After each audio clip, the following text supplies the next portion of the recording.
No kidding, I'm about to floor you, and I mean floor you, with a concept I can promise you haven't even considered related to the 2023-24 NHL season. Good morning to you. Good Wednesday morning from Ottawa. I'm Dejan Kovacevic of DK Pittsburgh Sports, and this is Daily Shot of Penguins. It comes your way bright and early every weekday. If you're into football and or baseball, I also happen to offer daily shots of Steelers and Pirates in the same place that you found this. Senators 2, Penguins 1 in overtime. Drake Batherson, who else, scored for the Senators on a 3-on-2 that really shouldn't have been a 3-on-2 on an unfortunate bad angle goal that makes Tristan Jarry not look like he was the best player on the ice all night, which he actually was, including in the overtime period. If you want a bright side out of it, Michael Bunting got the tying goal with 22.6 seconds left on the clock. Really, really good pressure with the extra attacker. He finished it in front. And whatever, you know. Oh, wait. You want to hear my thing? All right, here, I've got the thing. I'm going to call it up on my screen here so that I make sure I have it exactly right. And that would be one button away. Here it is. Your Pittsburgh Penguins are now 28, 27, and 9. They've lost 7 of their last 8 games, 1-6-1. They've scored only 11 goals in those 8 games, and they've just generally been terrible. I mean, the one win they have is against a Columbus team that came into town looking like it wanted nothing to do with that game. But, and I'm telling you, this is going to floor you, and it really shouldn't, because it's just the NHL standings. The Penguins have 65 points. The Islanders, who are the second place team in the wild card standings, meaning they're the second wild card out of the 2 that qualify, have 72 points. That, for the math challenged, is a 7-point gap. With 18 games remaining, 36 points on the table, and you'll never guess where the Penguins end their regular season. Yeah, in Elmont. Against the Islanders. So you have a head-to-head to close it out, obviously a 4-point swing, which in and of itself would theoretically put you within 3 points. And even within the context of what's a pretty tight pack here in this wild card race, the Islanders just went on a nice little 6-1 run. And instantly, they're in the playoffs. Boom, just like that. Something Chris Letang brought up with me yesterday. So, tell me this. Is it because of the Jake Gensel trade? Is it because of the visible pouting on the ice? Is it because of the really, really embarrassing performances on home ice that everyone's just put it out of their minds that the Penguins not only can, but should be pushing very hard to get into these playoffs? And no, I don't think they're going to do any damage either. But that shouldn't make this a non-goal. If you believe that Kyle Dubas is going to blow things up, or at least continue blowing things up this summer, that shouldn't do anything about this goal. These players, this coaching staff, this general manager, and everybody involved should be pushing every button possible now to get into the playoffs. This is no longer about who's getting moved at the deadline or anything like that. This is the team you have. It's sitting there right in front of you. Why would you not want them to get into the playoffs? And don't give me this stuff about top 10 draft pick and stuff like that, or whatever that stuff is, protected pick. I couldn't care less about that. There's value in getting into the playoffs. There's value to the franchise financially.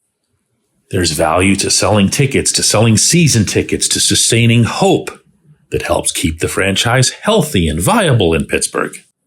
There's all kinds of good stuff that comes from making the playoffs. I had a really candid conversation with Brian Rust on this subject after the game. Rust was in a tough way.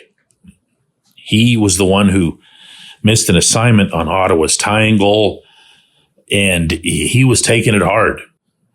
He asked me for about a minute to kind of clear his head, to finally unlace his skates and everything before I'd ask him anything. And I asked him about this, about making the playoffs, about anybody believing that they can make the playoffs. And I'll warn you that there's a little bit of language here.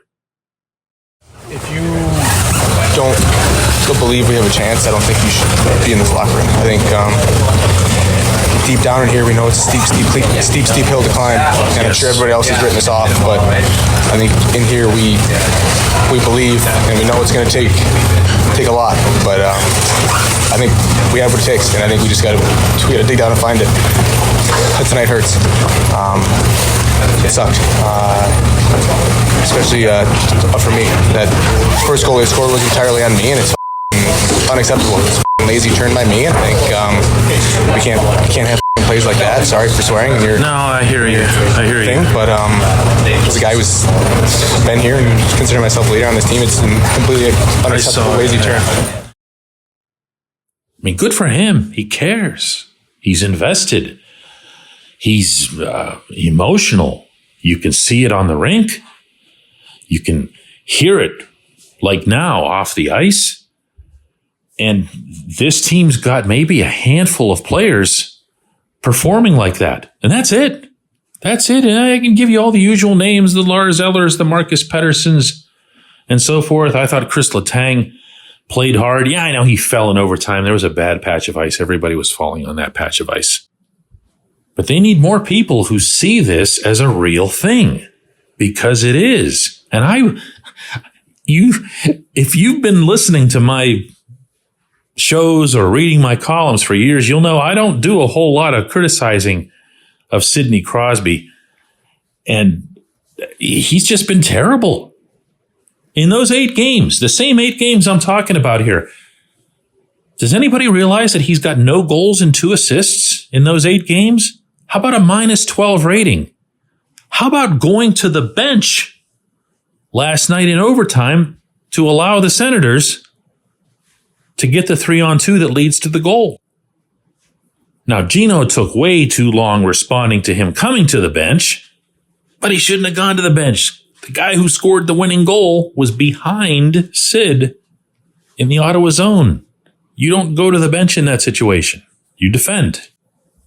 I don't know what's wrong with either of them right now, but I do know that I know how to read standings, and there's no excuse whatsoever for anybody, me and you included, for not holding this team to account for apparently not even trying to get into the playoffs. When we come back, J1Q.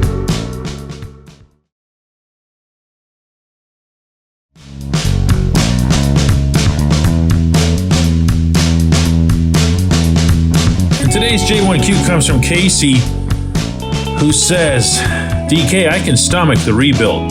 Some of my favorite memories of the Sidney Crosby era, the end of the 2005-06 season when all those kids were just playing and coming together.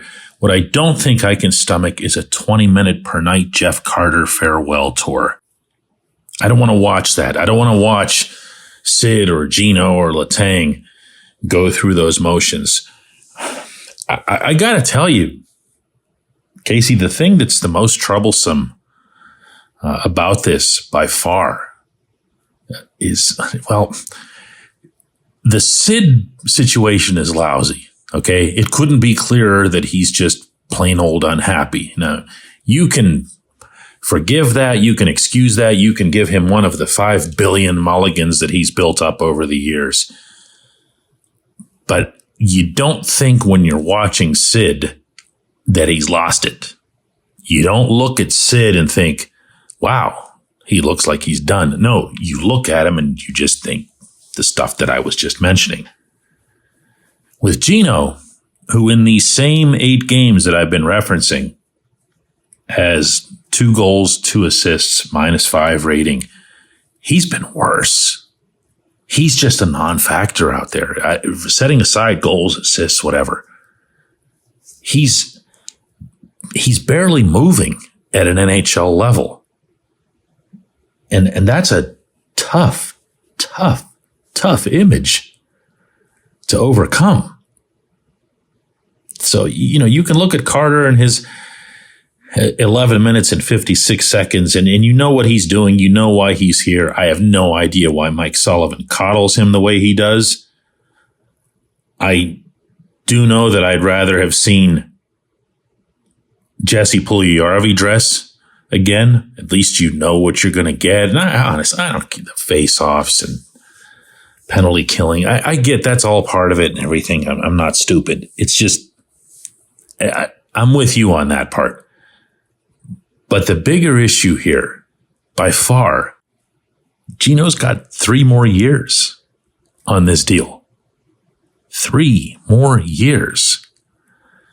And while you could probably convince yourself that, well, at least he'll be good through the first half of a season, or he'd be good if he was used in some different or lesser way, what you're not going to get out of him, what there's been no indication to date, not from his play and not from his words, and I've brought this up with him directly, is that there's some next phase of his career coming, that there's some Sergei Fedorov phase coming where he just says, listen, I've won my scoring titles, I've won my MVPs, now it's time to do what's best for the team. I'm just going to sit back and be a checking center. I'm going to be Lars Eller, and I'll be able to contribute offense when needed and whatever else.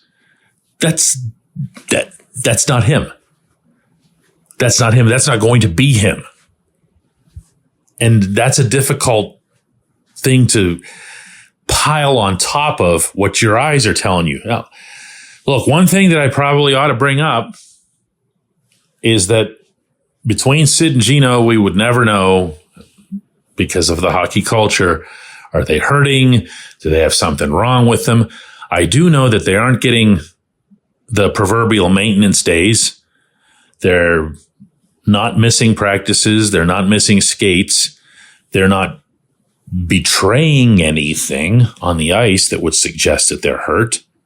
So I don't know what else it is. If it isn't the Jake thing with Sid, I don't know what it is. If it isn't Gino just getting old, I don't know what that is. I appreciate the question. I appreciate everybody listening to Daily Shot of Penguins. And I'm flying home later today, and we'll be doing another one of these tomorrow in advance of another really, really tough opponent because the Sharks are coming to town.